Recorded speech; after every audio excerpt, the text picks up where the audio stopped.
Line माफी से का इजाफा।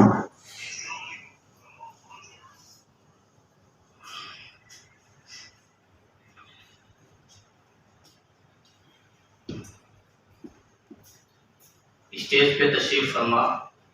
मुहतरम ज़िम्मेदारान किराम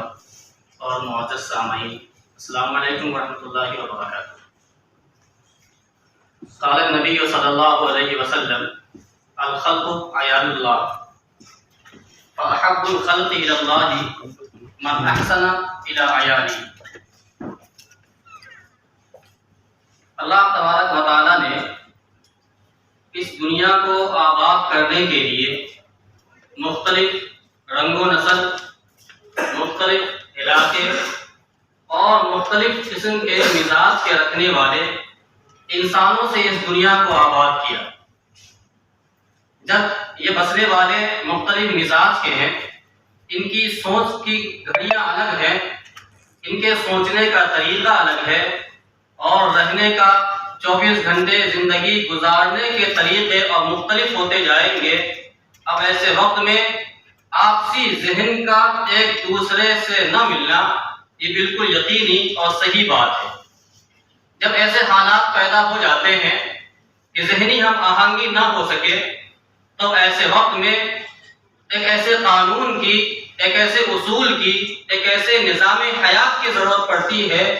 जो इन इंसानों को वाक़अतन इंसानी दायरे में रखते हुए एक बेहतर समाज की बुनियाद रखवा सके। और दुनिया इन तमाम बातों को तस्लीम करती है कि सबसे बेहतर निज़ाम ज़िंदगी अगर किसी कौम को मिली तो मुसलमान को मिली, क्योंकि ये मुसलमान एक ऐसी शरीयत को मानने वाला है जो शरीयत सिर्फ रात के अंधेरे में नहीं, दिन के उजाले में और जिंदगी के हर एक सेकंड, हर एक लम्हे में, उनके मैदान के हर एक फील्ड में वो जिन तरीके से अपनी जिंदगी को, जिन तरीके से अपने निज़ाम हयात को चलाना चाहे, एक बेहतर रहनुमाई करती है। और खुद नबी करीम सल्लल्लाहु अलैहि वसल्लम ने इरशाद फरमाया कि तुम में सबसे बेहतर इंसान वो है जो दूसरे इंसानों के गमों को सुख में बदलने की कोशिश करे और किसी इंसान के चेहरे पर मुस्कुराहट लाए। क्योंकि जमीन में बसने वाले आपस में इंसानियत के नाते एक दूसरे के रिश्तेदार कहला जाते हैं, लेकिन जब ये रिश्तेदारी, जब ये ताल्लुकात आपस में हम आहंग हो जाएं और किसी बात को लेकर आपस में भिड़ जाएं, अब ऐसे वक्त में अल्लाह तबारक व तआला ने इस निज़ाम ज़िंदगी को मज़ीद पायदार करने के लिए कुरान करीम में इरशाद फरमाया, फ़इन तनाज़अतुम फ़ी शैइन फरुद्दूहु इलल्लाहि व रसूल इन कुंतुम तु'मिनूना बिल्लाहि वल यौमिल आखिर। ये जमीन पे बसने वालों, अगर आप किसी बातों में आपस में एक दूसरे के मुखालिफ हो जाए, आपस में इख्तलाफ हो जाए और ये इख्तलाफ झगड़े की शक्ल इख्तियार कर ले, अब ऐसे वक्त में अपने इन मामलात को खुद नबी करीम सल्लल्लाहु अलैहि वसल्लम के दरबार आली में, उनकी अदालत में पेश करो। और जब वो फैसला कोई कर दे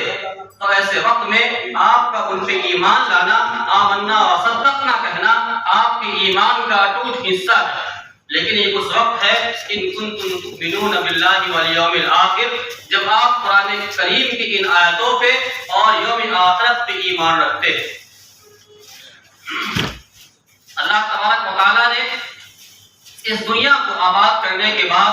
और हर एक कौम में निज़ाम ज़िंदगी को अमल में लाने के लिए जब एक उसूल मुरत्तब कर दिए, अब ऐसे वक्त में ये तमाम जिम्मेदारी इस जमीन पे बसने वाले लोगों की है जो अपने लिए वज़ा करदा, मुतय्यन करदा उसूल ज़िंदगी को अपनाएं और उनके मुताबिक ज़िंदगी गुजारने की कोशिशें करें, ताकि हर एक वो बंदा जो मुआशरे और सोसाइटी का हिस्सा है कहीं भी किसी भी तरह से अपने आप को कमतरी का शिकार महसूस न करे, किसी दूसरे से बेजा मुतासिर न हो। अल्लाह तबारक व तआला ने कुरान करीम में ये इरशाद फरमाया कि अल्लाह ने बंदों को अपनी इबादत के लिए पैदा किया। लेकिन तफसीर कबीर में अल्लामा राज़ी रहमतुल्लाह अलैह इस इबादत की तशरीह करते हुए लिखते हैं कि अगर गौर से देखा जाए तो इस इबादत के दो हिस्से, दो जुज़ हैं। पहला है अम्र इलाही, यानी अल्लाह तबारक व तआला ने जो अहकामात नाजिल किए हैं उनकी ताज़ीम, चाहे वो अम्र इलाही अल्लाह तबारक व तआला का हुक्म एक आपसी जिंदगी से हो या इज्तिमाई زندگی سے ہو، اور دوسرا ہے لوگوں پر شفقت و محبت سے پیش آنا، ان کے ساتھ بھائی چارانہ انداز کو اپنانا، تاکہ وہ آپ کی ان دلجوئی کے نتیجے میں آپ کے قریب ہو سکے اور آپ کو سمجھنے کے لیے غور و فکر کر سکے، کیونکہ اگر ایسا نہ ہو تو آپسی انتشار اور فتنے کو موقع ملے گا، اور کچھ ایسے لوگوں کو اس بات کے پروپیگنڈا کی اجازت مل جائے گی کہ وہ تمام تر آپ کی محنتوں کو غارت کر دیں گے۔